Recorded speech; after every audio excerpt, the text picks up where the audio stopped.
출발한 내 친구들이 안녕하세요, 반갑습니다. 생명과학은 박기옹입니다. 자, 여러분들 이제 총강 이벤트 마지막 이번 강 포함해서 2강이 남았네요. 음악 나가고 있죠? 자, 이번 강에서 첫 곡으로 시작곡으로 우리 레온자리님의 신청곡이죠. 베란다 프로젝트의 괜찮아를 여러분들께 들려드리고 있습니다. 노래 괜찮네요. 노래는 안 나오지만 여러분들은 듣고 있습니다. 네, 안녕하세요. 저는 일반계 고등학교를 재학 중인 고등학교 3학년 박레온이라고 합니다. 저는 고1 때 공부를 한번 놓았었습니다. 공부에 목적이 없었기도 하였고 제가 진정 하고팠던 것을 찾는데 더 많은 시간을 보내게 된 거죠. 그 결과 수많은 방황과 혼란 속에서 고2 여름방학 한 친구 덕분에 마음을 잡고 공부를 하게 되었습니다. 하지만 저의 내신은 참 방황한 대가는 참 잔인했습니다. 그렇지만 수능이라는 기회로 제 궁극적 목표를 달성하기 위해 박기웅쌤 강의를 보며 한 걸음 한 걸음 다가가고 있습니다. 매일매일이 반복되는 일정, 같은 공부이지만 전 박기웅쌤 강의와 제 목표를 떠올리며 웃으며 힘차게 다시 나아갑니다. 제 목표는 생명공학과에 진학하여 손상된 장기를 다시 회복시킬 수 있는 기술을 만드는 것입니다. 제 목표를 달성할 수 있도록 EBS에서 팔 벌리고 맞이해주는 박기웅쌤이 있어서 너무나도 힘이 나네요. 노래 부탁드립니다. 라는 사연입니다. 여러분들 그 손상된 장기를 다시 회복시킬 수 있는 기술. 저 같은 경우는요, 이렇게 좀 과학기술 쪽에 관심 가는 친구들이 좀 많이 좀 나와줬으면 하는 그런 바람이 상당히 강력합니다. 꼭 우리 레온 학생 반드시 원하는 생명공학과에 진학하여가지고 목표, 꿈 이뤄주시길 바랍니다. 그래서 우리 인류의 미래에 많은 사람들이 혜택을 볼 수 있고 행복하게 될 수 있도록 해주시길 바랄게요. 힘내시고. 아시겠습니까? 그리고 다른 친구들도 꿈 하나씩 생각하면서 이번 강 들어주시길 바라겠습니다. 꿈을 생각하면서. 자, 우리들의 교재 192페이지입니다. 192페이지. 자, 이제 마지막 강입니다. 우리가 넘어야 될 마지막 강. 18강입니다. 여기는 바로 생물 다양성이 주제가 되는 거야. 생물이 상당히 버라이어티하다. 이 생물 다양성이라는 건 뭘 의미하냐면 세 가지 다양성을 의미해. 유전적 다양성하고 종 다양성, 생물 종 다양성하고 생태계 다양성. 이걸 의미합니다. 자, 유전적 다양성은 뭐냐? 유전자가 다양하다는 뜻이야. 유전자가 다양하다. 다시 생물 다양성에는 유전적 다양성, 종 다양성, 생태계 다양성이 있는데 유전적 다양성이라는 건 개체군 내에서 같은 종들이 유전자가 다양하다는 뜻이야. 자, 개체군 내에서의 다양성이야. 개체군 내에서의 다양성이 무슨 뜻이냐? 동종들 사이에서의 다양성이야. 같은 종들, 동종들 사이에서의 다양성. 유전자가 다양한 거거든, 유전자가. 그럼 왜 유전자가 다양할까? 가라는 걸 생각 좀 해보겠습니다. 여러분들 학교에서나 학원에서 여러분 주변에 있는 친구들 이렇게 얼굴 보면은요, 아니면 지나가다가 수많은 사람들 얼굴 보면은, 아, 다양하구나. 이런 생각 안 합니까? 저는 굉장히 많은 사람들을 보면서 상당히 생각들도 다양하고. 그렇죠. 세포들, 머릿속에 있는 시냅스들이 다 다를 테니까 생각들은 같을 수가 없겠죠. 당연히. 그죠?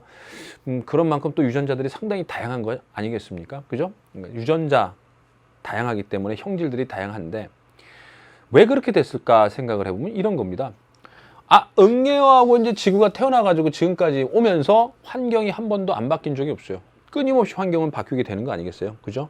예, 어느 정도 일정하게 비슷한 환경에 있다가 또 바뀌게 되고 그래서 환경은 바뀌게 되는데 그때 생물이 응애하고 태어나서 지금까지 생존할 수 있었던 이유 그 변화된 환경에 적응해서 생존할 수 있었던 겁니다.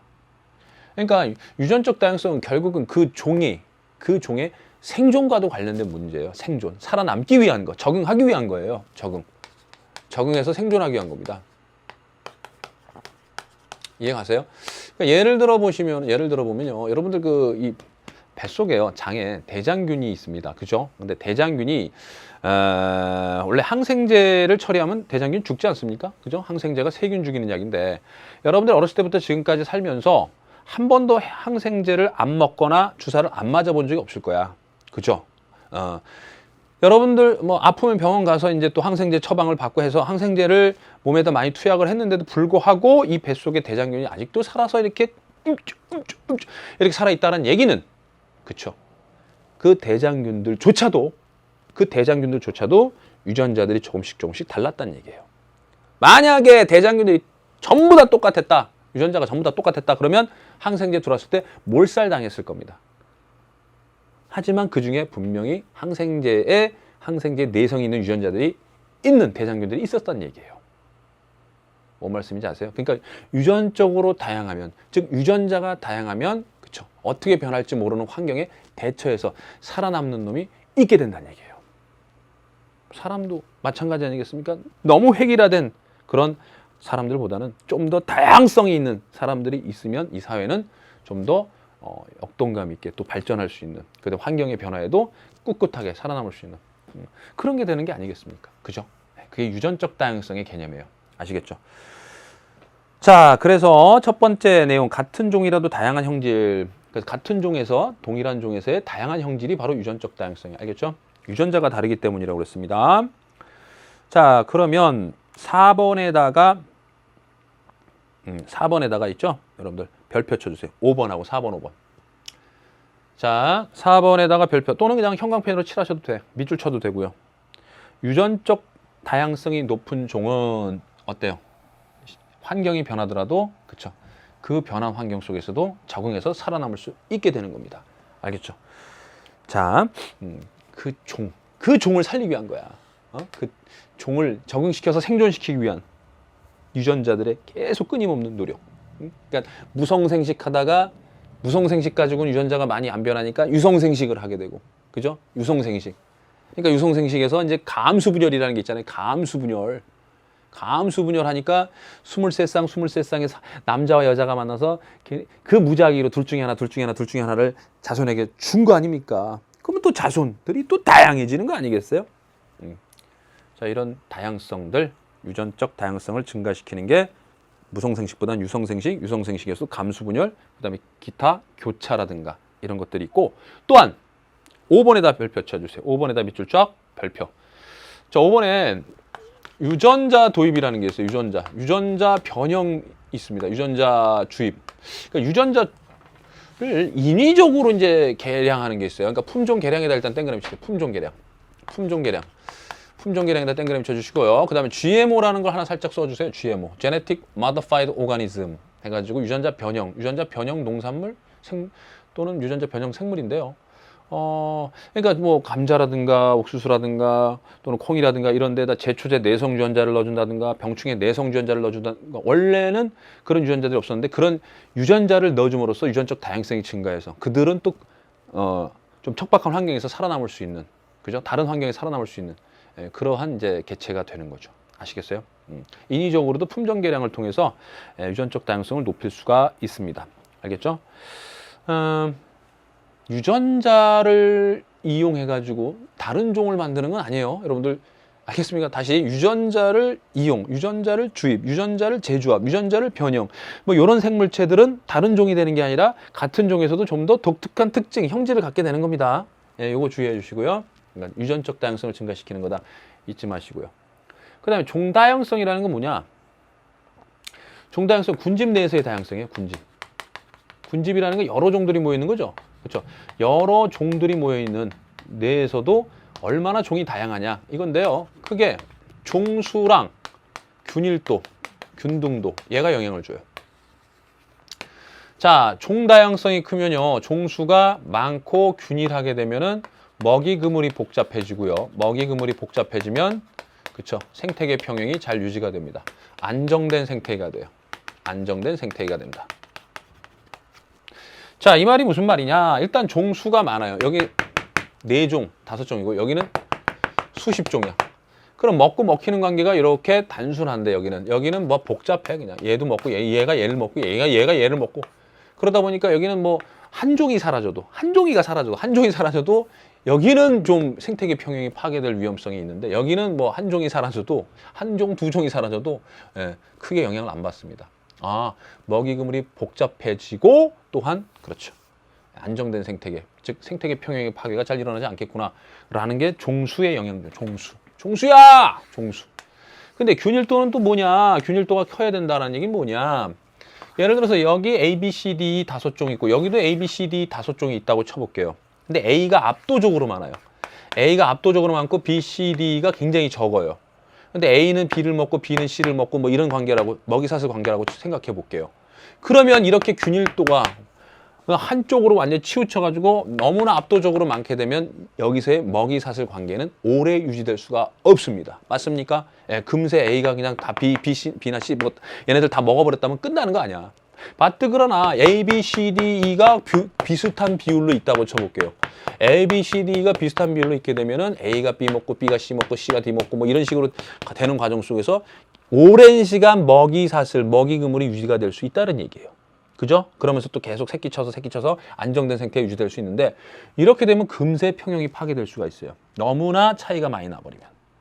그러니까 결국은 이거하고 관련된 거예요. 얘네들도. 알겠죠? 균일하게 있어줘야지 그렇죠? 먹이 그물이 복잡한 상태로 좀 오랜 시간이 계속 지속적으로 유지될 수 있고 지속적인 안정된 생태가 유지될 수 있는 겁니다. 뭐 종의 수만 많다고 해가지고 그냥 되는 게 아니라 이런 식으로 종의 수가 많으면 의미 없어요. 먹이 그물이 금세 먹이사슬 깨져버리고 생태계 평형이 파괴돼 버리는 거예요. 이렇게 되면 균일해야 돼요. 아시겠죠? 네, 이게 종다양성인데요. 어디다가 역시 별을 치냐면 2번과 4번 쳐주세요. 2번과 4번. 종의 수가 많을수록 종의 비율이 고를수록 됐죠? 종의 수가 많을수록 종의 비율이 고를수록 종다양성이 크다. 4번은 종의 다양성, 생물 종 다양성이 높을수록 안정된 생태계가 될 가능성이 높다. 됐죠? 먹이 그물이 복잡해지고 안정된 생태계가 된다. 이런 얘기입니다. 그건 여러분 한 페이지 넘기면 얘기가 나옵니다. 193페이지가 아니라 194페이지 봐보세요. 194페이지에서 딱 보시면 그림 두 개가 나오잖아요. 그래서 왼쪽은 종다양성이 큰, 그 다음에 오른쪽은 종다양성이 작은 네, 그런 이제 생태계를 나타내고 있죠. 다시 돌아와서 탐구자료 살펴보기 보시면은요. 탐구자료 살펴보시기 보시면 가나 나나 두 지역은요. 여러분들 그 면적이 동일하고 전체 개체수가 똑같아요. 종수도 똑같아요. 4종. 그런데 분포 비율이 가는 비슷하게 분포 비율이 골고루 나는 종 A에게 너무 몰려 있어요. 물론 종 A에게 몰려 있다라는 얘기는 종 A가 우점종이다 이렇게 볼 수 있는 겁니다. 우점종이다 이렇게 볼 수 있는데 생태계 평형 차원에서 본다면은 아무래도 가하고 나하고 해서 가 쪽이 좀 더 종다양성이 크다라고 볼 수 있는 겁니다. 아시겠죠? 네. 자,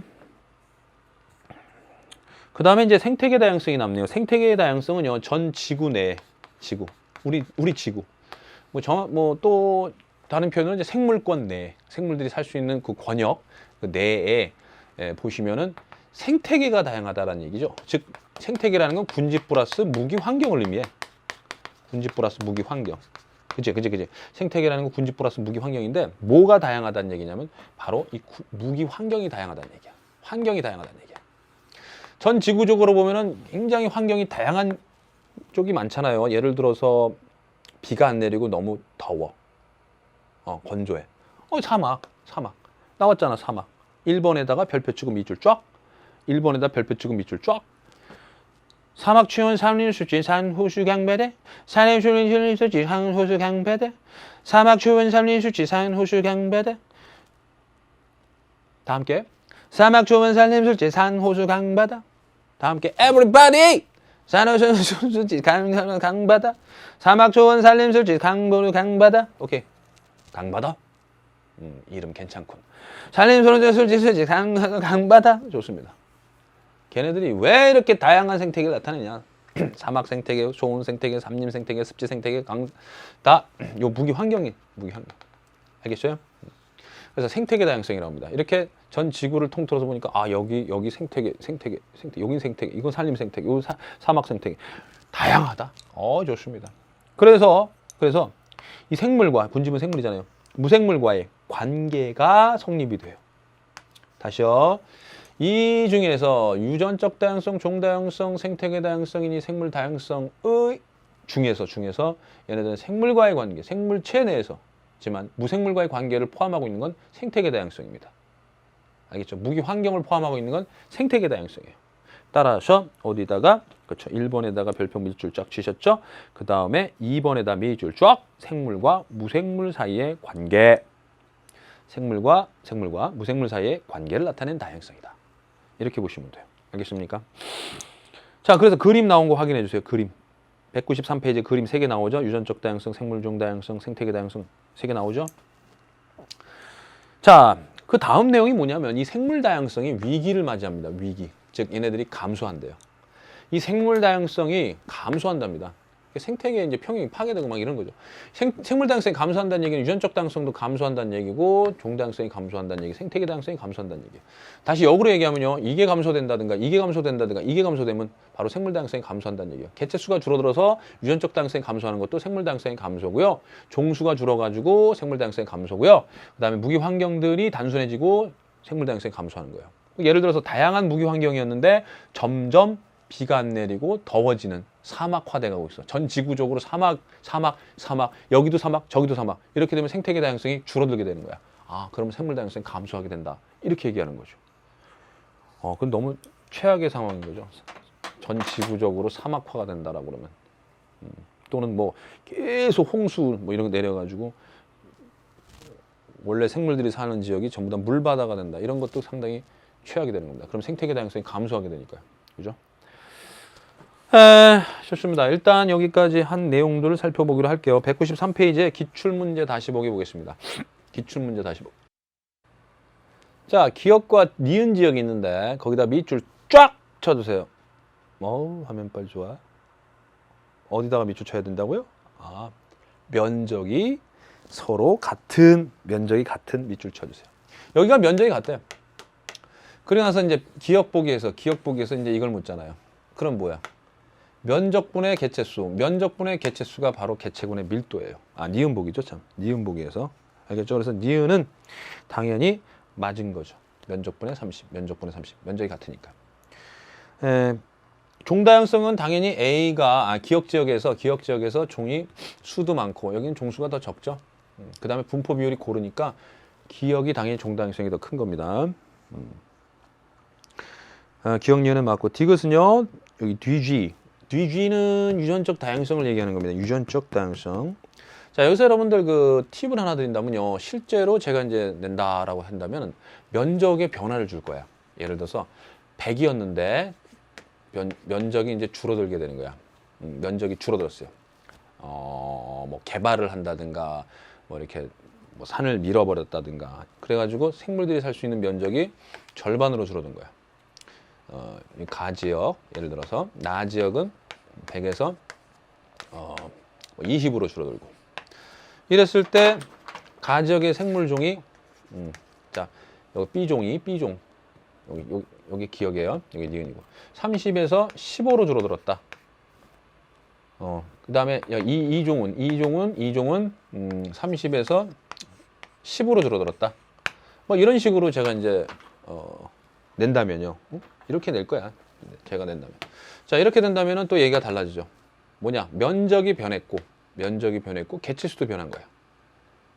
자, 그럼 이때의 밀도, 이 B의 밀도, 얘는 2고, B의 밀도는 어때요? 똑같죠. 얘도 절반으로 면적이 줄고 개체수도 절반으로 줄었으니까 밀도 변화는 없어요. 개체군의 밀도, 비개체군의 밀도 변화는 없어요. 그죠? 근데 여기는 어때요? 면적이 5분의 1로 줄어들고요. 개체수는 3분의 1로 줄어들었어요. 면적이 더 많이 줄어들었어. 면적이 더 많이 줄어들었으니까 그쵸? 면적분의 개체수, 즉 밀도는 증가하게 됩니다. 됐어요? 여기 이종은 증가하게 되는 거고 B종은 그대로다. 이렇게 얘기할 수 있겠죠. 그러니까 제가 지금 얘기하는 건 뭐냐면 여기는 그냥 면적이 같은 서로 다른 뭐 기역, 지역, 니은, 지역 나왔지만 제가 낸다면 기역, 지역, 니은, 지역에서 자 면적이 줄어들기 전, 그 다음에 줄어든 후, 개발 전, 개발 후 뭐 이렇게 해서 B종과 E종 이런 변화를 겪었다라고 낼 거라 이런 얘기입니다. 이렇게 되면은 어때요, 여러분들? 문제가 조금 더 난이도가 올라갈 수 있겠죠. 더군다나 거기서 또 뭣도 물어보냐. 상대 밀도까지 물어보면 더 올라가죠. 더 상대 밀도까지 물어보면, 그죠? 상대 밀도. 예를 들어서 여기서의 이제 B의 상대 밀도는 이거 전체 다 더한 거분의 얘예요.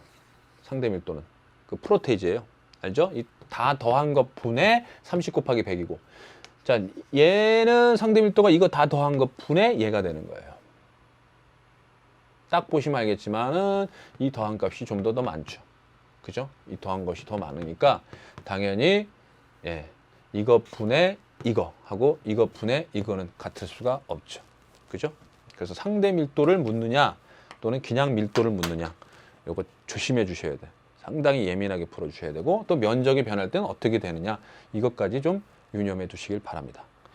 제가 대비해서 앞으로 고난도 문제 대비해서 팁을 드린 거니까 이런 게 있겠구나, 열심히 풀겠습니다, 잘 풀겠습니다, 실수 안 하겠습니다, 그렇게만 생각해 주시면 돼요. 알겠죠? 넘겨주세요. 자, 우리들에게 이제 194페이지로 가시면 두 개의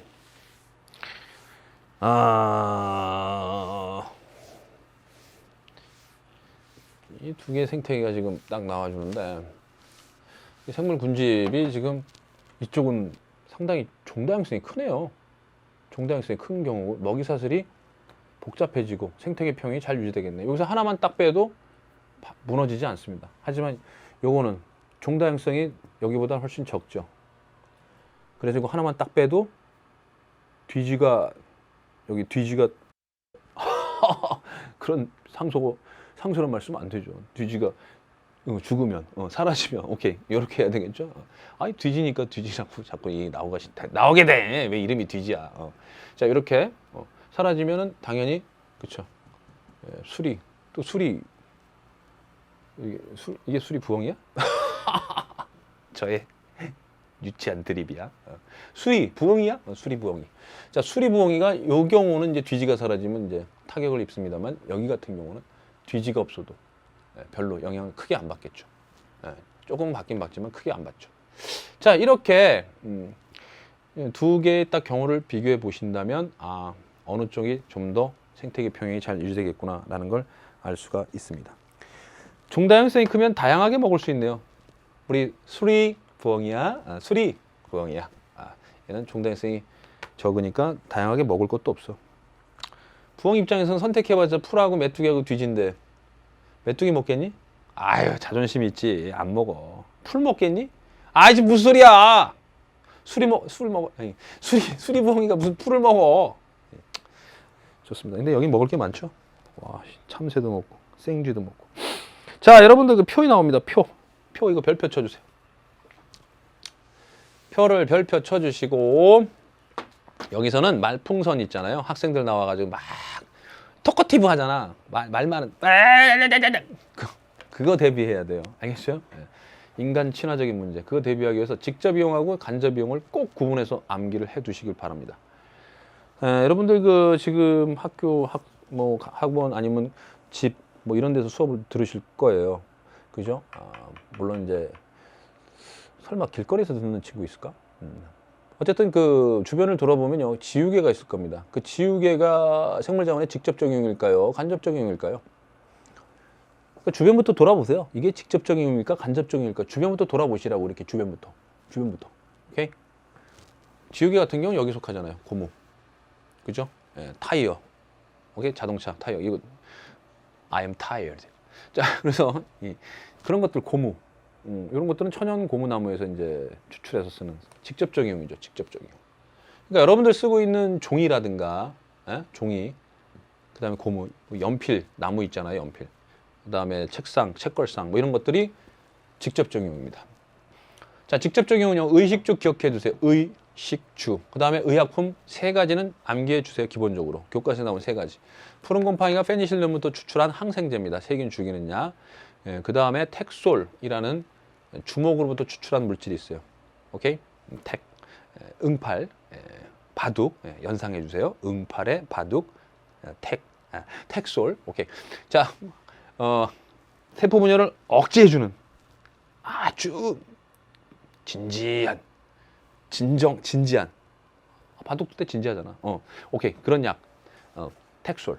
텍솔. 택의 소리, 텍솔. 얘는요, 방추사 형성 작용을 억제해요. 방추사. 그리고 세포질, 동물 세포가 이렇게 세포질 분열할 때 여기 미세소관이 있거든요. 세포질 분열할 때 미세소관이 점점 짧아지면서 이렇게 밖에서 안으로 분열하는데 이것도 억제해요. 그래서 결국은 이런 미세소관이 억제되니까, 그렇죠.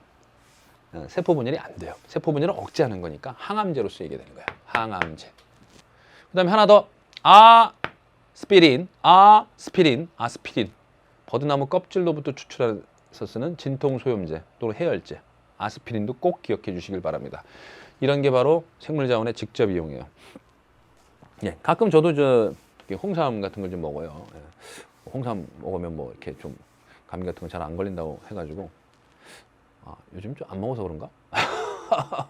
그것도 이제 생물자원에 직접 이용이 되는 거죠. 건강식품 같은 경우. 자, 잘 봐주시고요. 그 다음에 간접적인 이용이 있습니다. 간접적인 이용, 뭐 방풍림 땡그라미 쳐주시고, 지표종 땡그라미, 관광자원 땡그라미 이런 것들이 바로 생물자원의 간접적 이용이에요. 뭐 휴양림 나오네요. 휴양림, 뭐 수목원. 여러분들 수목원 가보셨나요? 뭐 수목원 가가지고 나뭇가지를 꺾어서 막 씹어 먹는다. 그럼 이건 직접적 이용일까요? 간접적 이용일까요? 그렇죠. 둘 다죠. 수목원 가서 나뭇가지를 꺾어 먹어? 이건 먹으면 직접 이용이고 보기만 하면 간접 이용. 자, 그래서 이렇게 구분을 좀 확실하게 좀 해 주시길 바랍니다. 알겠죠? 여기 나와 있는 내용. 오케이. 자, 이제 생물 다양성이 감소하는 원인에 대해서 좀 살펴볼게요. 감소하는 원인에 대해서. 자, 생물 다양성의 감소의 원인이 있습니다.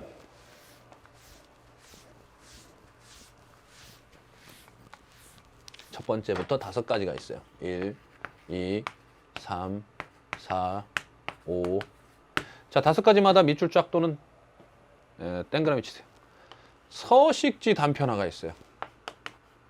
서식지 단편화. 그 다음에 두 번째, 서식지 파괴. 우리들의 교재 순서로 갈게요. 서식지가 파괴되는 경우가 있고요. 그 다음에 두 번째는 서식지 단편화가 있고요. 세 번째는 불법 포획 및 남획.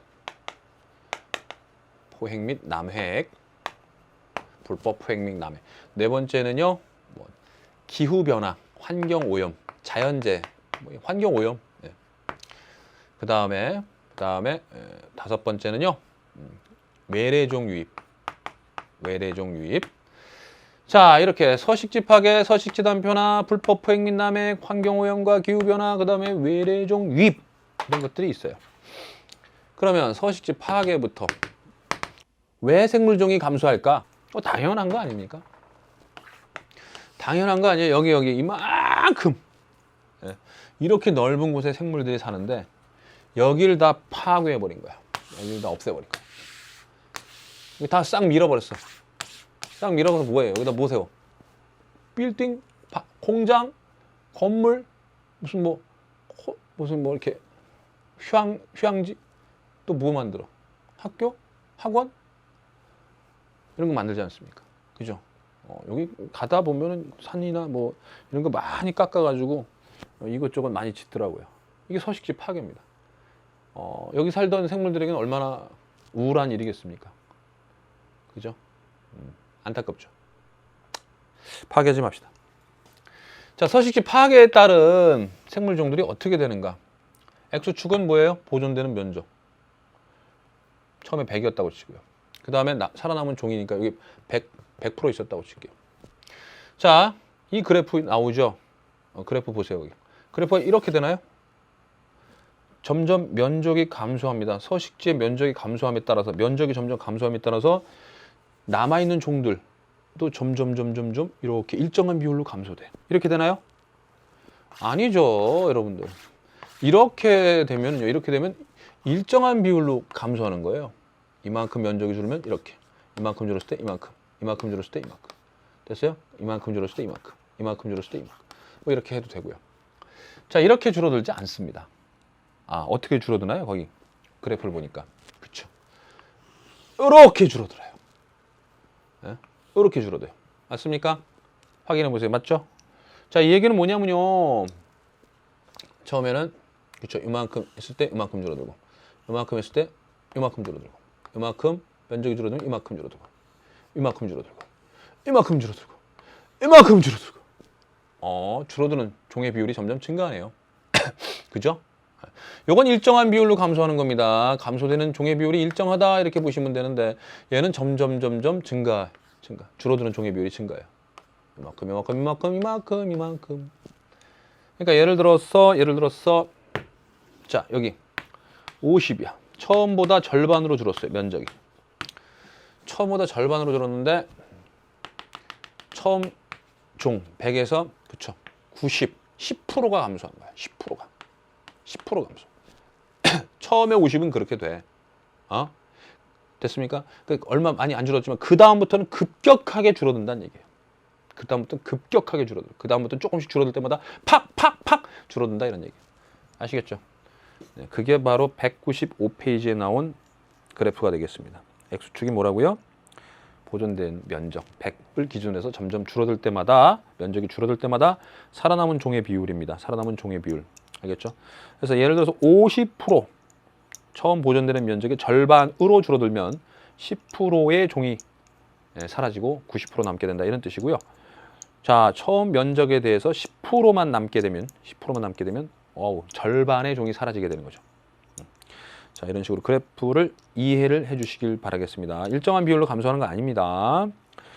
그 다음에 서식지 단편화는 서식지 파괴랑 어떤 게 다를까?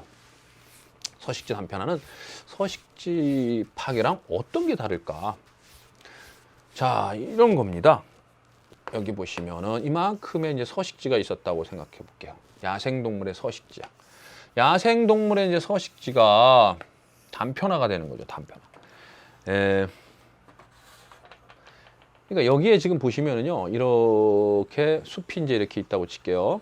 여기가 서식지예요. 그럼 여기 이제 이쪽은 뭐야? 사람들이 사는 공간이겠죠, 그죠? 사람들이 사는 공간.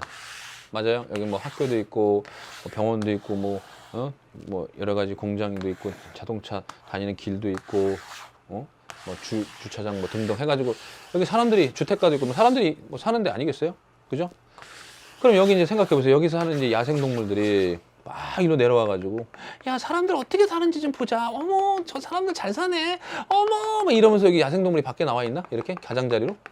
뭔 소리예요? 가장자리 안 내려오죠. 얘네들 사람 싫어해요. 사람하고 별로 안 친하고 싶어해. 들어가자! 아유, 진짜 시끄러. 그래서 깊은 산속 옹달샘. 자, 이렇게 들어갑니다. 깊은 산 속으로.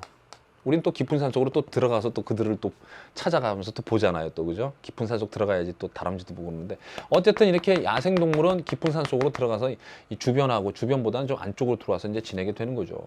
가끔 이제 멧돼지가 끼어 내려와가지고 또 이렇게 소란을 피우기도 합니다. 길 잃은 멧돼지, 먹이가 부족해서 내려오기도 하는데, 어쨌든 이제 이렇게 살고 있어요. 평화롭게 이렇게 살고 있는데, 여기다가 이제 단편화를 한 거예요. 즉 철도나 도로를 건설한 거예요. 도로를 딱 건설. 빵! 자, 여기는 KTX, 여기는 도로, 아우토반. 자, 빵! 좋습니다. 그래서 이렇게 빵! 계속 하고 싶네. 이렇게 도로를 이렇게 내고 철도를 냈는데요. 그러면 요 지역에다가 낸 거예요. 요 지역에다가 냈는데, 그러면 지금 이렇게 살던 지역이었거든요. 이렇게 동물들이 살던 지역이었는데, 아니 이렇게 돼버리면 여기 있는 동물들이 여기 도로 주변에서 모여가지고, 야, 차 멋있다. 저 차 뭐냐? 와, 신나겠다. 그래서 철도 주변에서, 아, 나도 기차 타고 여행 가고 싶다. 막 이러고 이제 동물들이 막 모여 있나요? 아니죠. 도로변에, 철도 주변에, 도로변에 왜 있어요, 동물들이? 아우, 시끄러. 아우, 진짜 미치겠네. 이러면서 이제 애들도 또다시 안으로 들어가요. 또다시 안으로 들어가요. 또다시 안으로 들어가요. 예? 야, 들어가자. 깊은 산속으로 또 들어가자. 깊은 산속 들어가요. 결과적으로 이게 면적은 얼마 안 줄어들었잖아요. 도로나 철도를 건설한 공간은 얼마 안 되지만 실제 생물이 살 수 있는 공간이 굉장히 많이 줄어들어 버려요. 왜? 여기 가장자리에서 못 살잖아요. 이 가장자리에서 못 살잖아요. 원래 이 가장자리에서 못 살았는데다가 이 가장자리까지 합치니까 여기 원래 못 산 데다가 여기까지 가장자리가 생겨버리니까 못 살잖아요. 아, 못 살아잖아요. 여기. 그러니까 정말 많이 생물들이 살 수 있는 면적이 줄어든 거예요. 그러다 보니까 생각해 보세요. 여기가 좁아지니까 여기 먹이가 부족할 수도 있고요. 그죠? 좁아지니까 먹이가 부족할 수도 있고 배우자도 부족할 수 있어. 여기는 지금 수컷들 천지야. 여기는 암컷들 천지야. 암컷들. 와, 난 저기 결혼하고 싶은데 합체도끼 하고 싶은데 암컷 저쪽에 있네. 야, 가자. 우리들의 파라다이스다. 가자. 와! 자, 이렇게 해서 로드킬을 당하더라고. 동물들 보면. 길 가다가 가끔 로드킬 당한 동물들 보면서 저들은 그쵸 먹이나 또는 배우자를 찾아서 좀 더 나은 환경을 찾아서 떠나던 그런 동물이었구나 라는 안타까움이 있습니다. 얼마 전 TV 보니까 또 두꺼비들이 굉장히 많이 또 어린 두꺼비들 그러니까 이제 산하고 이제 그 하천하고 이제 산란지하고 서식지가 달라요. 산란지하고 이제 서식지가 달라서 산란지에서 이제 서식지로 이제 이동하는 과정 속에 이제 도로가 있었던 거야. 그러니까 그 수많은 어린 두꺼비들이 도로에 다 차에 깔려가지고 막 그게 이제 TV 뉴스에 나왔더라고요.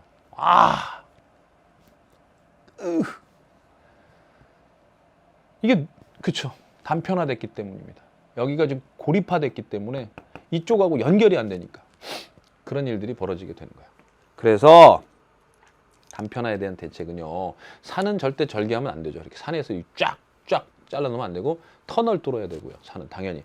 그다음에 이런 경우는 이제 생태 통로를 이렇게 건설해줘서 생물들이 이동할 수 있게끔 해줘야 된다 이런 얘기입니다. 서식지 단편에 대한 대책이었고요. 불법 포획 및 남획. 그죠? 뭐에 좋다라고 하면 그냥 막 잡아들이잖아요. 그죠? 뭐 먹으려고 또는 뭐 입으려고, 그죠? 모피라든가 아니면 먹으려고 또는 뭐 장신구 하려고, 뭐 등등. 많은 포획과 남획이 있었습니다. 그걸 좀 자제해야 되겠습니다. 생물종 다양성이 점점 위기를 처하고 있습니다. 환경오염 있죠. 산성비 땡그라미 치세요. 산성비 땡그라미 치시고 그다음에 생물 농축 땡그라미 치시고 지구온난화 땡그라미 치세요.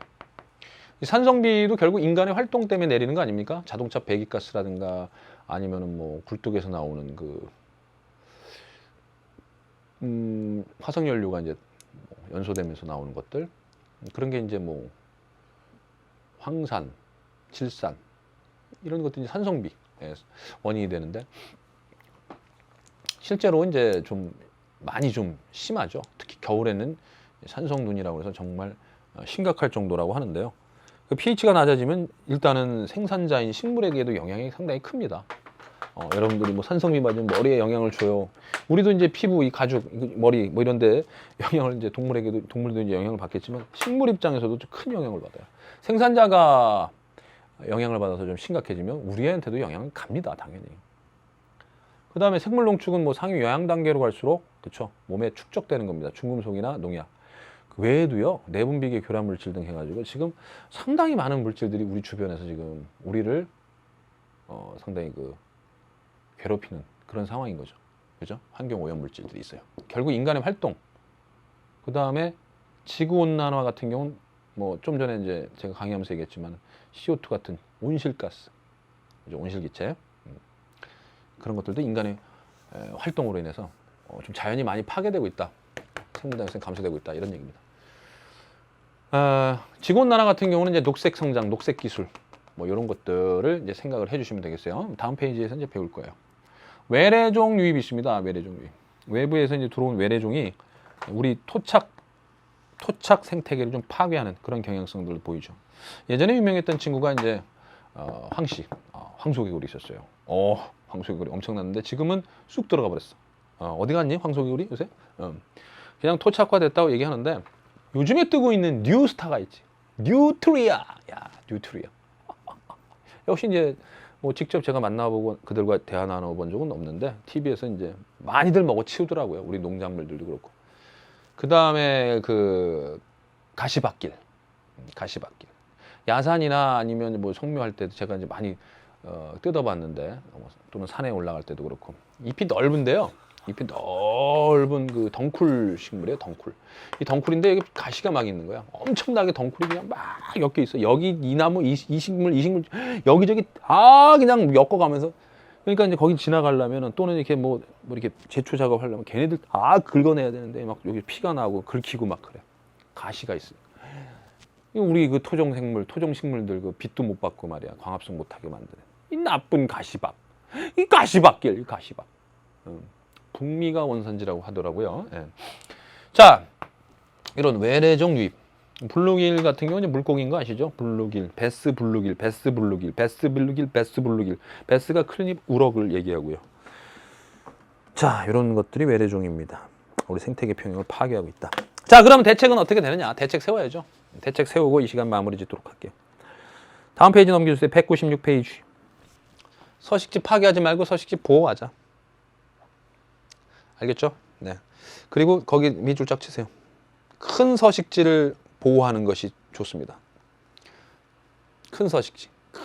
큰 공간을 아예 그냥 띄워놓고 그냥 여길 보호하자. 여기 딱 드문드문 보호하는 게 아니라 뜨문뜨문 보호하는 게 아니라 아예 큰 단위로 묶어서 보호하자야. 그다음 생태 통로 동그라미 요거예요. 서식지 단편에 대한 대책. 그리고 하지 말자야. 보호구역을 지정해서 포획하거나 남획하지 말자. 하지 마시고요. 그 다음에 협약, 환경윤리 인식. 인식은 다 합니다. 환경윤리 인식해가지고. 우리에게 지금 뭐 들이닥친 문제들이 뭐 한두 개가 있습니까? 환경오염이 최근에는 먼지, 미세, 이렇게 미세, 여기 밀어. 자, 미세먼지 있지 않습니까? 이 초미세먼지 이런 것들. 이런 것들은 또 지금 WHO가 지금 벌써 1급 발암물질로 규정을 한 그런 상태입니다. 그래서 그 경유차에서 나오는 거라든가 아니면 그 미세먼지 등등등 초미세먼지. 그래서 지금 우리 주변에 환경 오염 물질이 상당히 많기 때문에 이것들을 협약을 통해서 좀 줄여나가고요.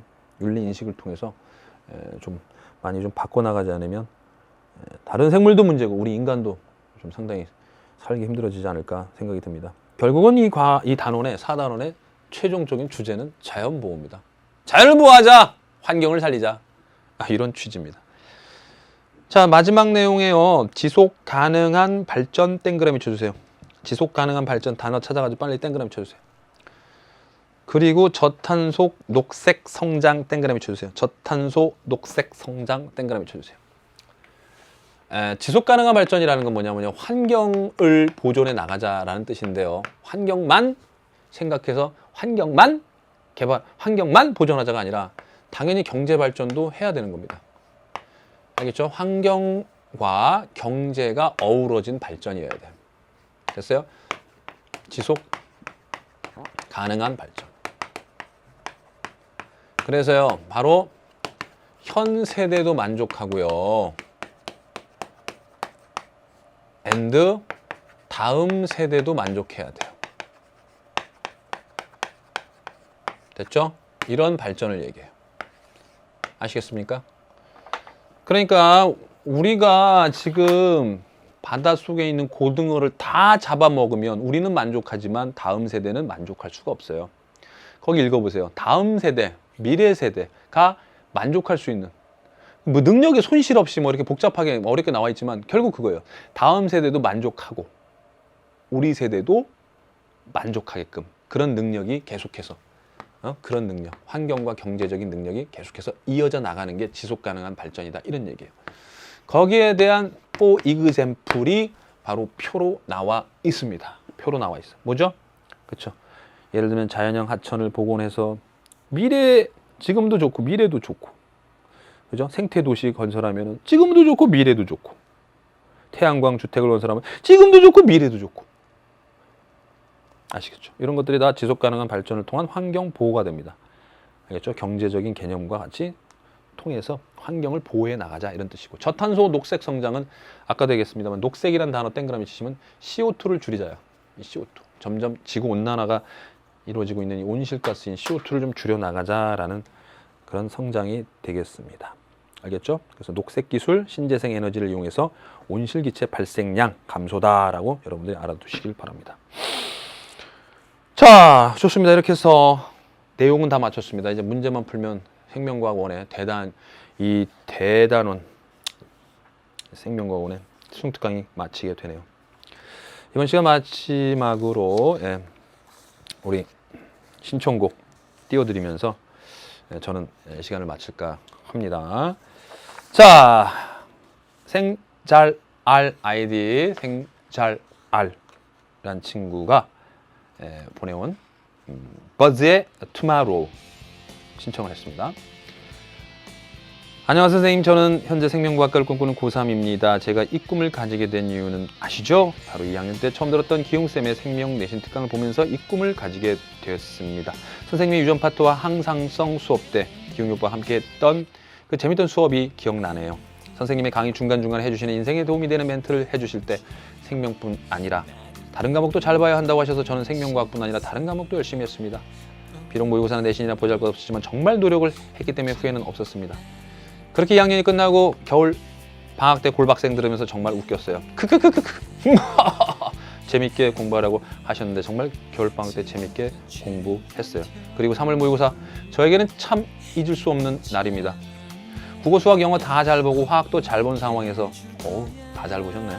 마지막 시간이었던 생명과학 시간 잘 풀고 있는데 갑자기 신호가 왔습니다. 유유. 네, 화장실이었죠. 이런 적은 처음이라 풀다가 쓰러질 정도였습니다.